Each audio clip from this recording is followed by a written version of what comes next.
Balitang-balita sa radyong sira, may kumakalat na COVID-19. Kaya mag-ingat ng lahat at huwag lalabas ng bahay. Mag-face mask man kung lalabas ng bahay o kaya mag-face shield.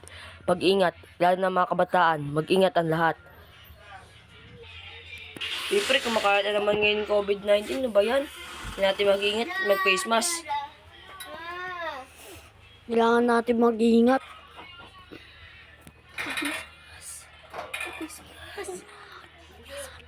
Oo nga, kaya natin mag-face mask lagi, ano ba yan? Shoutout na sa mga nanonood.